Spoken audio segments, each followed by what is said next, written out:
ನಾವು ತಾಯಿಯಿಂದನೇ ನಮ್ಗೆ ಮಗುವಾಗಿರ್ಲಿಲ್ಲ, ಕೊಡ್ತೀನಿ ಅಂತ ಹೇಳಿತ್ತು ತಾಯಿ, ಕೊಟ್ಟೈತೆ.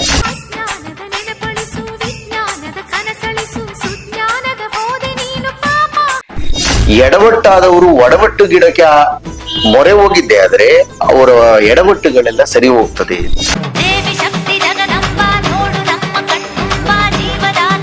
ದೂರು ಕೊಡುವಂತಹದ್ದು ಅಂತ ಒಂದು ಸಂಕಲ್ಪ ಅದರಲ್ಲಿ ತೋರಿಸಿ ಅಂತಾನು ಹೇಳಿತ್ತು, ಅದೇ ಆಗುತ್ತೆ ಅಂತ ಭರವಸೆ ಕೊಟ್ಟಿತ್ತು.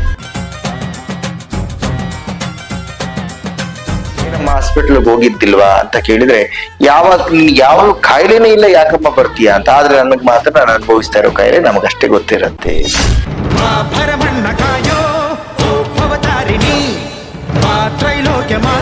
ಯಾವ ಗ್ರಹದ ಸಮಸ್ಯೆಯಿಂದ ನಾವು ನರಳುತ್ತೀವಿ, ಆ ಗ್ರಹದ ಪ್ರಭಾವದಿಂದಲೇ ನಮ್ಗೆ ಈ ಸಮಸ್ಯೆಗಳು ಆಗಿರುತ್ತೆ. ಅವರಿಗೆ ಮತ್ತೆ ಆ ಗಿಡಕ್ಕೆ ಮಧ್ಯದಲ್ಲಿರುವ ಚೌಡಿ ಎನ್ನುವ ಒಂದು ಶಕ್ತಿ, ಪ್ರಯೋಗದ ಶಕ್ತಿಗೆ ಇವು ಮೂರುವರೆಗೂ ಲಿಂಕ್ ತೆಗಿತೀವಿ. ಅಂದ್ರೆ ಏನು, ಸೂತ್ರಧಾರ ಮತ್ತೆ ಮಂತ್ರದ ಕಟ್ ಹಾಕಿ ಅವೆರಡೂ ಶಕ್ತಿಯನ್ನ ಇವರ ಮೇಲೆ ಪ್ರಯೋಗವನ್ನು ಮಾಡ್ತೇವೆ.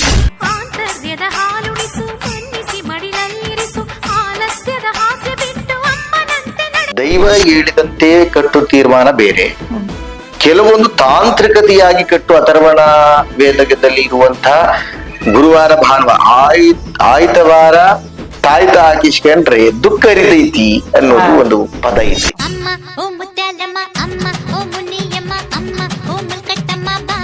ಅನಿಲ್ ಕುಮಾರ್ ಅಂತ, ನಾನು ಅಲ್ಲೇ ಒಂದ್ 8 ವರ್ಷದಿಂದ ಗೊತ್ತಾಗಿದ್ದೀನಿ. ತಾಯಿ ನೆಮ್ಮದ್ರೆ ಕೈ ಬಿಡಲ್ಲ. ನಾವು ತಾಯಿಯಿಂದನೇ ನಮ್ಗೆ ಮಗುವಾಗಿರ್ಲಿಲ್ಲ, ಕೊಡ್ತೀನಿ ಅಂತ ಹೇಳಿತ್ತು ತಾಯಿ, ಕೊಟ್ಟೈತೆ. ಈಗ ಆರೋಗ್ಯವಾಗಿ ಐತೆ. ಹಾಸ್ಪಿಟಲ್ ತೋರಿಸಿದ್ದು, ಇಲ್ಲೂ ಆತೈತಿ ಅಂತಾನೆ ಹೇಳಿದ್ರು. ವಾಗ್ದಾನದಲ್ಲಿ ತೋರಿಸಿ ಅಂತಾನೆ ಹೇಳಿತ್ತು, ಅದೇ ಆಗುತ್ತೆ ಅಂತ ಭರವಸೆ ಕೊಟ್ಟಿತ್ತು. ಏನಂತ ನಾವು ಬೆಳಗ್ಗೆ ಒಂದ್ಸತಿ ಅಮ್ಮನ ಹೆಸರು ಹೇಳಿದ್ರೆ ನಮ್ಗೊಂದ್ ಸಮಾಧಾನ.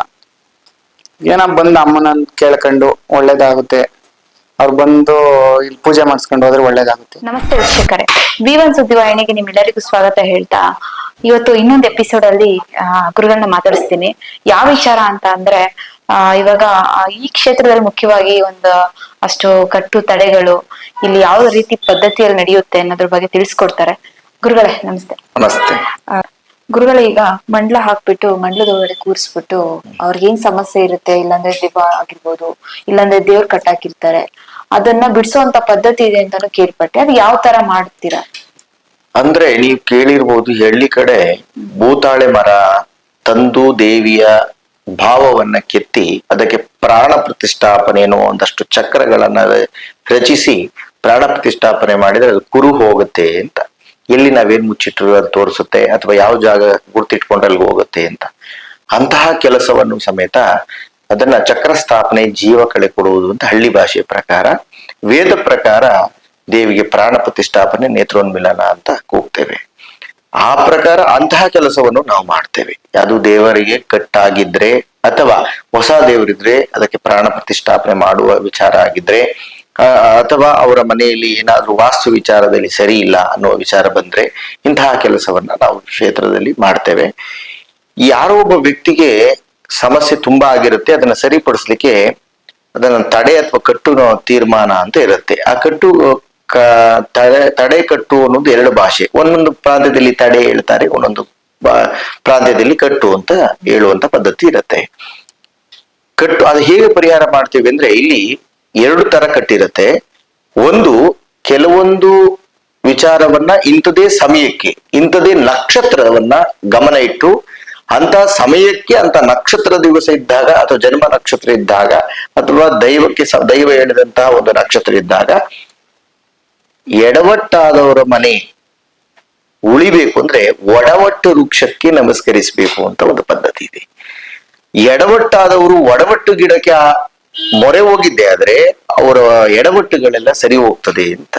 ಈ ವಿಚಾರವನ್ನ ಮುಂದೆ ನಿಮ್ಗೆ ಅರ್ಥ ಆಗುತ್ತೆ. ಆ ವಟಾವೃಕ್ಷ ಅಂತ, ಒಡವಟ್ಟು ಗಿಡ ಅಂತ ಹಳ್ಳಿ ಭಾಷೆ ಸಾಮಾನ್ಯರ ಬಾಯಲ್ಲಿ, ಅದರ ಮೂಲ ಹೆಸರು ವಟಾವೃಕ್ಷ. ಆ ವಟಾವೃಕ್ಷ ಅಥವಾ ಒಡವಟ್ಟು ಗಿಡದ ತೀರ್ಮಾನದಲ್ಲಿ ಅದರ ಮುಂದೆ ನಾವು ಒಂದಷ್ಟು ಪೂಜೆ ಹಾಕುವಂತ ಕೆಲಸವನ್ನ ಮಾಡ್ತೇವೆ. ಒಬ್ಬರಿಗೆ ತುಂಬಾ ಸೀರಿಯಸ್ ಆಗಿ ಸುಸ್ತಾಗಿದೆ, ಹಾಸ್ಪಿಟಲ್ ಎಲ್ಲ ತೋರಿಸಿದ್ದಾರೆ, ಡಾಕ್ಟ್ರು ಇಂಥ ಔಷಧಿ ಕೊಟ್ಟು ಸಾಕಾಗಿರ್ತಾರೆ, ಕಾಯಿಲೆ ಇದು ಅಂತ ಗೊತ್ತಿರುತ್ತೆ, ಅದಕ್ಕೆ ಔಷಧಿ ಕೊಡ್ಬೋದು. ಕಾಯಿಲೆ ಇದು ಅಂತ ಅವರು ನಾರ್ಮಲ್ ಅಂತ ಬರ್ತಿದೆ, ಕಾಯಿಲೆ ಯಾವುದು ಅಂತ ನನ್ಗೆ ಅರ್ಥ ಆಗ್ತಿಲ್ಲ, ಔಷಧಿ ಏನ್ ಕೊಡೋದು ಅಂತ ಹೇಳಿದ್ದಾರೆ ಗುರುಗಳೇ ಅಂತ ತುಂಬಾ ಜನ ನಮ್ಮ ಹತ್ರ ಹೇಳ್ತಾ ಇರ್ತಾರೆ. ಏನಮ್ಮ ಹಾಸ್ಪಿಟ್ಲ್ಗೆ ಹೋಗಿದ್ದಿಲ್ವಾ ಅಂತ ಕೇಳಿದ್ರೆ, ಯಾವ ಕಾಯಿಲೆನೇ ಇಲ್ಲ ಯಾಕಮ್ಮ ಬರ್ತೀಯಾ ಅಂತ. ಆದ್ರೆ ನನಗ್ ಮಾತ್ರ ನಾನು ಅನುಭವಿಸ್ತಾ ಇರೋ ಕಾಯಿಲೆ ನಮಗಷ್ಟೇ ಗೊತ್ತಿರತ್ತೆ ಅಂತ. ಅದನ್ನ ಸರಿಪಡಿಸೋ ವಿಧಾನ ಹೇಗೆ ಅಂತ ವಿಚಾರ ಮಾಡಿದ್ರೆ, ಆ ಒಡವಟ್ಟು ಗಿಡದ ಮುಂದೆ ಅದಕ್ಕೂ ಆ ವ್ಯಕ್ತಿಗೂ ಮಧ್ಯದಲ್ಲಿ ಸೂತ್ರಧಾರ ಹಾಕಿ ಮಧ್ಯದಲ್ಲಿ ಅಧಿದೇವತೆಯನ್ನು, ಇಲ್ಲಿ ಚೌಡೇಶ್ವರಿ ಬೇರೆ ಚೌಡಿ ಬೇರೆ, ಆ ಚೌಡಿ ಎನ್ನುವ ಒಂದು ದೈವವನ್ನ ಇಲ್ಲಿ ಇಡ್ತೇವೆ. ದೇವರು ಬೇರೆ ದೈವ ಬೇರೆ. ಆ ದೈವವನ್ನ ಇಟ್ಟು ಅವರಿಗೆ ಮತ್ತೆ ಆ ಗಿಡಕ್ಕೆ ಮಧ್ಯದಲ್ಲಿರುವ ಚೌಡಿ ಎನ್ನುವ ಒಂದು ಶಕ್ತಿ, ಪ್ರಯೋಗದ ಶಕ್ತಿಗೆ ಇವು ಮೂರುವರೆಗೂ ಲಿಂಕ್ ತೆಗಿತೀವಿ. ಅಂದ್ರೆ ಏನು, ಸೂತ್ರಧಾರ ಮತ್ತೆ ಮಂತ್ರದ ಕಟ್ ಹಾಕಿ ಆ ಎರಡೂ ಶಕ್ತಿಯನ್ನ ಇವರ ಮೇಲೆ ಪ್ರಯೋಗವನ್ನು ಮಾಡ್ತೇವೆ. ಪ್ರಯೋಗ ಮಾಡಿ ಅವರಲ್ಲಿರುವ ವಿಚಾರವನ್ನ ಆ ಗಿಡಕ್ಕೂ ಆ ಚೌಡಿಯ ಶಕ್ತಿಯ ಆಧಾರದ ಮೇಲೆ ನಾವಲ್ಲಿ ವಿಸರ್ಜನೆಯನ್ನ ಮಾಡಿಸ್ತೇವೆ. ಆ ಕಟ್ಟನ್ನ ನೀವು ಮತ್ತೊಂದು ವಿಡಿಯೋದಲ್ಲಿ ತಾವು ನೋಡಬಹುದು. ಹೇಳಲಿಕ್ಕೆ ಆಗದೇ ಇರುವಂತಹ ರೀತಿಯಲ್ಲಿ ಕಟ್ಟನ್ನ ಹರಿಸುವಂತ ಪ್ರಯತ್ನವನ್ನ ಮಾಡ್ತೇವೆ. ಒಬ್ಬೊಬ್ಬರಿಗೆ ಒಂದೊಂದು ತರ. ಅಂದ್ರೆ ಬಾಲಾಂಜನ ಅಂತ ಅಂಜನದಲ್ಲಿ ಬಾಲಾಂಜನ ಅನ್ನೋದು ಒಂದು ಅಂಜನ ಇದೆ, ಬಾಲ ಹನುಮಂತ ಪ್ರಯೋಗ ಅನ್ನೋದು ಒಂದು ಪ್ರಯೋಗ ಇದೆ. ಆ ಪ್ರಯೋಗವನ್ನ ನಮ್ಮ ಕ್ಷೇತ್ರದಲ್ಲಿ ತುಂಬಾ ಮಾಡ್ತೇವೆ. ಮತ್ತೆ ಭದ್ರಕಾಳಿ, ಭೈರವಿ, ಚಿನ್ನಮಸ್ತಕ, ಬಗಳಾಮುಖಿ ಅನ್ನುವಂತ ಶಕ್ತಿ ದೇವತೆಯನ್ನ ತುಂಬಾ ಆರಾಧನೆ ಈ ಕ್ಷೇತ್ರದಲ್ಲಿ ನಾವು ಮಾಡ್ತೇವೆ. ಅದ್ರ ಆ ದೈವದ ಅಧಿದೇವತೆಯ ರೂಪದಲ್ಲೇ ಇಲ್ಲಿನ ಕಟ್ಟು ನಿವಾರಣೆ ಮಾಡ್ತೇವೆ. ಈ ಕ್ಷೇತ್ರದಲ್ಲಿ ಚೌಡಿಯ ತೀರ್ಮಾನ, ಚೌಡಿ ಕಟ್ಟೆ ಯಜಮಾನಿ ಚೌಡೇಶ್ವರಿಯ ತೀರ್ಮಾನವೇ ಅಂತಿಮ ಶಕ್ತಿ ತೀರ್ಮಾನ ಆಗಿರುತ್ತೆ. ಏನೇ ಹೇಳಿರ್ತದೆ ಅದನ್ನ ನಾವು ಕಡ್ಡಾಯವಾಗಿ ಮಾಡ್ತೇವೆ. ಇಲ್ಲಿ ಕಟ್ಟರಿಸುವ ರೀತಿ ಒಳಗೆ ಒಂದು ಎಲ್ಲಾ ಕಡೆ ಒಂದು ಕುಡಿಕೆ, ನಿಂಬೆಹಣ್ಣು, ಮೊಟ್ಟೆ ಇಟ್ಟು ಕತ್ತರಿಸುವಂತದ್ದು ಪದ್ಧತಿ. ನಮ್ಮಲ್ಲಿ ಆ ರೀತಿ ಕತ್ತರಿಸುವ ಪದ್ಧತಿ ಇಲ್ಲ. ಮಂಡಲವನ್ನ ರಚಿಸುವುದು ಸಮೇತ ಒಂದೇ ರೀತಿ ಮಂಡಲ ಅಲ್ಲ, ಅಥವಾ ಒಂದೇ ರೀತಿ ತಡೆಕಟ್ಟು ಅಲ್ಲ.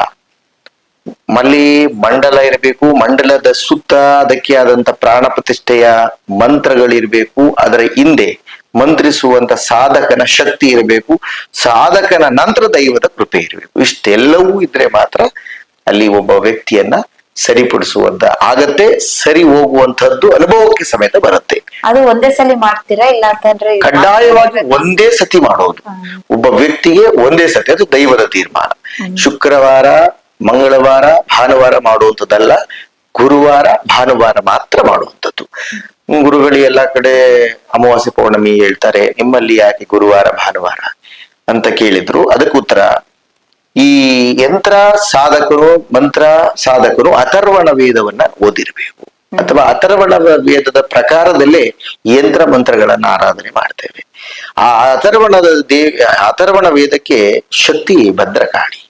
ಆ ಪ್ರಕಾರ ಆ ಭದ್ರಕಾಳಿಯನ್ನ ಉಪಾಸನೆ ಆರಾಧನೆಯನ್ನ ಮಾಡಿಕೊಂಡು ಚಂಡಿ ದಂಡಕ ಅನ್ನುವ ದಂಡಕಗಳನ್ನ ಪ್ರಾರ್ಥನೆ ಸಂಕಲ್ಪ ಮಾಡ್ಕೊಳ್ತಾ ನಿತ್ಯ ಅನುಷ್ಠಾನ ಮಾಡ್ಕೊಳ್ತಾ ಇರಬೇಕು. ಆ ನಂತರ ನಾವು ಅದೇ ಜೀವನದಲ್ಲಿ ಅಂಥದೇ ದೇವಿ ಆರಾಧನೆಯನ್ನ ಕಟ್ಟುನಿಟ್ಟಾಗಿ ನಮ್ಮ ಮನದಾಳದಲ್ಲಿ ಸ್ಮರಿಸ್ತಾ, ಅಂದ್ರೆ ಯಾರು ನೋಡ್ತಾರೆ ಅಥವಾ ಜೀವನಕ್ಕಾಗಿ ದೇವಿ ಆರಾಧನೆ ಮಾಡುವುದಲ್ಲ.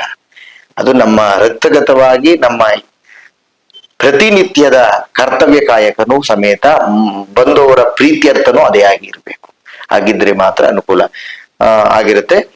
ಆ ಕಟ್ಟು ನಿವಾರಣೆ ಮಾಡುವಾಗ ದೈವ ಹೇಳಿದಂತೆ ಕಟ್ಟು ತೀರ್ಮಾನ ಬೇರೆ, ಕೆಲವೊಂದು ತಾಂತ್ರಿಕತೆಯಾಗಿ ಕಟ್ಟು ಅಥರ್ವಣ ವೇದದಲ್ಲಿ ಇರುವಂತಹ ಗುರುವಾರ, ಭಾನುವಾರ, ಆಯ್ತವಾರ ತಾಯ್ತ ಹಾಕಿಸ್ಕೊಂಡ್ರೆ ದುಃಖ ಅರಿತೈತಿ ಅನ್ನೋದು ಒಂದು ಪದ ಐತಿ.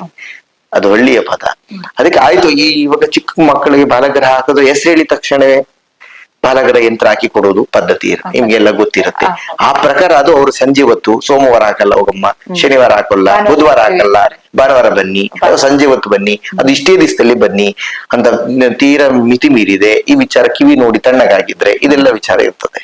ಆ ಪ್ರಕಾರ ಇದೆಲ್ಲವೂ ಸೈಂಟಿಫಿಕಲಿ, ಆಮೇಲೆ ಅದು ಒಂದು ಥಾಟ್ಸ್, ದೈವದಿಂದ ಬರುವಂತ ಗಿಫ್ಟ್. ಅದು ಯಾರು ಹೇಳಿಕೊಟ್ರೆ ಬರುವಂತದ್ದಲ್ಲ, ಹೇಳಿಕೊಟ್ರೆ ಬರುವುದು ಬೇರೆ, ದೈವದಿಂದ. ಹಾಗೆ ಗುರುವಾರ, ಭಾನುವಾರ ಇದು ಅಥರ್ವಣ ವೇದದಲ್ಲಿ ದಾಖಲಾಗಿರುವಂತಹ ದಿನ. ಆ ದಿನದಲ್ಲಿ ಈ ಮಂತ್ರವನ್ನ ಈ ರೀತಿಯಲ್ಲೇ ಮಾಡಬೇಕು ಅನ್ನುವ ರೀತಿ, ಆ ರೀತಿಯಲ್ಲಿ ನಮ್ಮ ಕ್ಷೇತ್ರದಲ್ಲಿ ಅಂದ್ರೆ ಕಡ್ಡಾಯವಾಗಿ ಬರೀ ಗುರುವಾರ ಭಾನುವಾರ ಅಮಾವಾಸ್ಯೆ ಹುಣ್ಣಿಮೆ ಬೇಕಾಗಿಲ್ಲ. ಶುಕ್ರವಾರ ಮಂಗಳವಾರ ಅನ್ನುವುದು ಅಮ್ಮನವರ ಹೇಳಿಕೆಗೆ ಒಪ್ಪಿಗೆ ಪಡೀಲಿಕ್ಕಾಗಿ, ಗುರುವಾರ ಭಾನುವಾರ ಈ ಕರ್ತವ್ಯವನ್ನು ತೂಗಿಸ್ಕೊಳ್ಳಿಕ್ಕಾಗಿ. ಅದು ಮೀರಿ ತುಂಬಾ ಸಮಸ್ಯೆಗಳಿದೆ ಅಂದಾಗ ಆ ನಕ್ಷತ್ರವೇ ಅಗತ್ಯ ಇರುತ್ತೆ. ಆ ನಕ್ಷತ್ರ ನಾವು ಯಾವುದು, ದೈವ ಯಾವ್ದು ನಕ್ಷತ್ರ ಅಥವಾ ಅವರ ಜನ್ಮ ನಕ್ಷತ್ರ, ಆ ನಕ್ಷತ್ರದ ದಿವಸನೇ ಅದು ಸರಿಪಡಿಸುವಂತ ಕೆಲಸವನ್ನ ಕಡ್ಡಾಯ. ಮತ್ತೆ ನಕ್ಷತ್ರ ಅಂದ ತಕ್ಷಣ ಒಂದು ಜ್ಞಾಪನ ಬಂತು. ಆ ನಕ್ಷತ್ರ ಅಂದ್ರೆ ನಕ್ಷತ್ರ ಕಟ್ಟು ಅನ್ನೋದು ಅನ್ಕೊಂಡ್ಬಿಟ್ಟಿದ್ದಾರೆ. ಅದೊಂದು ಪದ್ಧತಿ ಇದೆ, ಕಟ್ಟು ಹೊಡಿದ್ರೆ ಹೋಗುತ್ತೆ ನಕ್ಷತ್ರ ಕಟ್ಟು. ನಕ್ಷತ್ರ ಕಟ್ಟು ಅನ್ನುವುದು ಎಲ್ಲಿ ಅದು ಚಾಲ್ತಿಯಲ್ಲಿ ಇದೆ ಎನ್ನುವುದು ಅದು ಒಬ್ರು ಗುರುಗಳಲ್ಲ, ಒಂದು ವಿದ್ಯೆ ಅಲ್ಲ. ಎಲ್ಲರಿಗೂ ದೈವ ಒಂದೇ, ಆದ್ರೆ ಆರಾಧನೆ ಮಾಡುವ ಕ್ರಮ ಬೇರೆ. ಒಬ್ಬರು ಕುಂಕುಮ ಇಟ್ಟು ಪ್ರಾರ್ಥಿಸ್ತಾರೆ, ಕೆಲವರು ಕುಂಕುಮ ಹಿಡದೆ ಬರೀ ಜಪತಪಗಳಲ್ಲಿ ಪ್ರಾರ್ಥಿಸ್ತಾರೆ, ಕೆಲವರು ಧ್ಯಾನದಲ್ಲಿ ದೇವರನ್ನ ಕಾಣ್ತಾರೆ, ಕೆಲವರು ಆಡಂಬರದಲ್ಲಿ ದೇವರನ್ನ ಕಾಣ್ತಾರೆ, ಕೆಲವರು ಯಾರೋ ಒಬ್ಬರ ಸಂತೋಷದಲ್ಲಿ ದೇವರನ್ನ ಕಾಣ್ತಾರೆ, ಕೆಲವರು ಕಾಯಕದಲ್ಲಿ ದೇವರನ್ನ ಕಾಣ್ತಾರೆ. ಇಂತಹ ಪದ್ಧತಿಗಳಿರ್ತದೆ. ನೀವು ನಕ್ಷತ್ರ ಕಟ್ಟು ಅಂತ ಹೇಳಿದ್ರೆ ಅದು ಒಂದು ಮಹಾ ವಿದ್ಯೆ ಇರಬಹುದು, ಆದರೆ ಆ ವಿದ್ಯೆಗೆ ಮೀರಿದ ಒಂದು ವಿಚಾರ ಗ್ರಹ ಕಟ್ಟು ಅನ್ನೋದು ಇರ್ತದೆ. ಗ್ರಹ ಆದ ಮೇಲೆ ನಕ್ಷತ್ರ ಬರ್ತದೆ. ಅದು ಸತ್ಯ, ಅದು ನೀವು ಹೇಳಿದ ಮಾತು ಹೌದು. ಅಂದ್ರೆ ನಕ್ಷತ್ರ ಕಟ್ಟು ಹೊಡಿಬೇಕಾದ್ರೆ ಆ ಟೈಮ್ ಅಲ್ಲಿ ಅದರದ್ದೇ ಆದಂತ ಮಂತ್ರ ಹೇಳ್ಕೊಂಡ್ರಿ ಹೊಡಿಯುತ್ತೀರಲ್ಲ. ಅಂದ್ರೆ ಎಲ್ಲಾ ಈಗ 12 ರಾಶಿಗಳಿಗೆ ಏನಿದೆ, ಒಂದೊಂದು ರಾಶಿಗೆ 3 ನಕ್ಷತ್ರಗಳು ಏನಿದೆ, ಆ ನಕ್ಷತ್ರಗಳಿಗೆ ಆ ಅಧಿದೇವತೆಗಳು ಇರ್ತದೆ. ಅದಕ್ಕೆ ಟೈಮಿಂಗ್ಸ್ ಏನಾದ್ರು? ಹೌದು, ಆ ಸಮಯದಲ್ಲಿ ಇವತ್ತಿನ ಸಮಯ ನಾಳೆ ಇರೋದಿಲ್ಲ. ಆ ಸಮಯ ಈಗ ಉದಯ ಲಗ್ನ ಅನ್ನುವುದು ನಿನ್ನೆ ಇದ್ದದ್ದು ಇವತ್ತಿಲ್ಲ, ಇವತ್ತಿದ್ದದ್ದು ನಾಳೆ ಇರೋದಿಲ್ಲ. 10 ನಿಮಿಷ ಏರುಪೇರು ಇರ್ತದೆ. ಆ ಪ್ರಕಾರ ಆ ನಕ್ಷತ್ರ ಕಟ್ಟನ್ನ ಆ ಸಮಯ ಅಂದ್ರೆ ಇಂದಿನ ದಿವಸ ನಾವು ನಾಳೆ ಇಷ್ಟೊತ್ತಿಗೆ ಮಾಡಬೇಕು ಅನ್ನೋದನ್ನ ಮೊದಲೇ ಚಿಂತನೆ ಮಾಡಿ ಆ ಕೆಲಸವನ್ನ ಮಾಡ್ತೇವೆ. ಕೆಲವೊಂದು ಕಡೆ ಕೆಲವೊಂದೊಂದು ರೀತಿಯಲ್ಲಿ ಅದರದೇ ಆ ಕ್ಷೇತ್ರದ ಮಹಿಮೆಗಳಿರ್ತದೆ. ಕಾಯಿ ಕಟ್ಟುವಂಥದ್ದು, ದಾರ ಕಟ್ಟುವಂಥದ್ದು, ಅರಿಶಿನ ಕುಂಕುಮ ಕಟ್ಟುವಂಥದ್ದು, ಕಳಶನ ಕಟ್ಟೋದು ಅಂತದ್ದು ನೀವೆಲ್ಲ ತುಂಬಾ ವಿಡಿಯೋಗಳಲ್ಲಿ ನೋಡಿರ್ತೀರಿ. ಆದ್ರೆ ನಮ್ಮ ಕ್ಷೇತ್ರದಲ್ಲಿ ನಾವು ಇತ್ತೀಚೆಗೆ ಮಾಡಿರುವಂತಹದ್ದಲ್ಲ. ಇಲ್ಲಿ ಅಮ್ಮನವರಿಗೆ ದೂರು ಕೊಡುವಂತಹದ್ದು ಅಂತ ಒಂದು ಸಂಕಲ್ಪ ಇರುತ್ತೆ. ಅಂದ್ರೆ ನೀವು ಉಜಿರೆಯಲ್ಲಿ ಸೂರ್ಯ ದೇವರ ದೇವಸ್ಥಾನ ನೋಡಿರಬಹುದು ಅಂತ ಅನ್ಕೊಳ್ತೀನಿ. ತುಂಬಾ ಜನ ನೋಡಿರ್ತಾರೆ. ಮಣ್ಣಿನ ಹಾರಿಕೆಯನ್ನ ಸನ್ನಿಧಾನದಲ್ಲಿ ಹಕ್ಕಿ, ತೆಂಗಿನಕಾಯಿ, 5 ರೂಪಾಯಿ ಕಾಣಿಕೆಯ ಜೊತೆಯಲ್ಲಿ ಮಣ್ಣಿನ ಹರಕೆಯನ್ನು ಕೊಟ್ಟು ಅಲ್ಲಿ ಹರಕೆಯ ಸಮಾಪ್ತಿ ಮಾಡುವಂತಹ ಪದ್ಧತಿ ಇರುತ್ತೆ. ನಮ್ಮ ಕ್ಷೇತ್ರದಲ್ಲಿ ಅದೇ ರೀತಿಯಲ್ಲಿ ಹಕ್ಕಿ, ಬೆಲ್ಲ, ಹಣ್ಣು ಇಟ್ಟು ಒಂದು ಸಂಕಲ್ಪ ಇಟ್ಟು ಪ್ರಾರ್ಥನೆ ಮಾಡಿ ನೀಡುವುದು ಇಲ್ಲಿನ ಕ್ಷೇತ್ರದ ವಾಡಿಕೆ. ಅದನ್ನು ಕೊಟ್ಟು ಪ್ರಾರ್ಥಿಸಿ ಯಾವ ಗ್ರಹದ ಸಮಸ್ಯೆ ಅವರಿಗೆ ಕಾಡ್ತಿದೆ ಎನ್ನುವಕ್ಕೆ ಆ ಧಾನ್ಯವನ್ನ ದೇವಿಯ ಸನ್ನಿಧಾನದಲ್ಲಿ ಕೊಟ್ಟು ಪ್ರಾರ್ಥನೆಯನ್ನ ಮಾಡುವಂಥದ್ದು. ಅದರ ಜೊತೆಯಲ್ಲಿ ಯಾಕೆ ಇದನ್ನ ಕೊಡಬೇಕು, ನೀವು ಅದನ್ನ ಯಾವ ರೀತಿಯಲ್ಲಿ ಬಳಸ್ತೀರ ಗುರುಗಳೇ ಅಂತ ಕೇಳಿದ್ರೆ, ಯಾವ ಗ್ರಹದ ಸಮಸ್ಯೆಯಿಂದ ನಾವು ನರಳುತ್ತೀವಿ ಆ ಗ್ರಹದ ಪ್ರಭಾವದಿಂದನೇ ನಮ್ಗೆ ಈ ಸಮಸ್ಯೆಗಳು ಆಗಿರುತ್ತೆ. ಗುರು ಗ್ರಹದ ಫಲದಿಂದ ನಮಗೆ ಒಳ್ಳೇದಾದ್ರೆ ಗುರು ಶಾಪದಿಂದ ಎಲ್ಲವೂ ನಾಶ ಆಗ್ತದೆ. ಹಾಗೆ ಶನಿ ಗ್ರಹದ ಕೃಪೆಯಿಂದ ನಮಗೆ ವರ್ಚಸ್ಸು, ಒಂದಷ್ಟು ಜನರ ಅನುಗ್ರಹ ಆದ್ರೆ ಅಂದ್ರೆ ಪರಿಚಯಗಳಾಗಿ ವ್ಯಾವಹಾರಿಕವಾಗಿ ಮುಂದಿನ ದಾರಿ ಸಿಕ್ಕಿದ್ರೆ ಶನಿ ಗ್ರಹ ಶಾಪದಿಂದ ಎಲ್ಲವನ್ನು ಕಳ್ಕೊಳ್ತೀವಿ. ಹೀಗೆ ಒಂದಷ್ಟು ಗ್ರಹ ದೋಷವನ್ನ ನಿವಾರಣೆ ಮಾಡ್ಲಿಕ್ಕಾಗಿ ಒಂದಷ್ಟು ಧಾನ್ಯವನ್ನ ಅಕ್ಕಿ, ಬೆಲ್ಲ, ಹಣ್ಣುಗಳ ಜೊತೆಯಲ್ಲಿ ದೇವಿಗೆ ಸಮರ್ಪಣೆ ಮಾಡೋದು ಇದು ಒಂದು ವಾಡಿಕೆ. ಆದರೆ ಅದೇ ರೀತಿ ನಮ್ಮ ಕ್ಷೇತ್ರದಲ್ಲಿ ಒಂದು ಮಹಿಮೆ ಮತ್ತೆ ಆಗ್ಲಿಂದಲೂ ನಡೆಸ್ಕೊಂಡ್ ಬಂದಿರೋದು ಒಂದಿದೆ.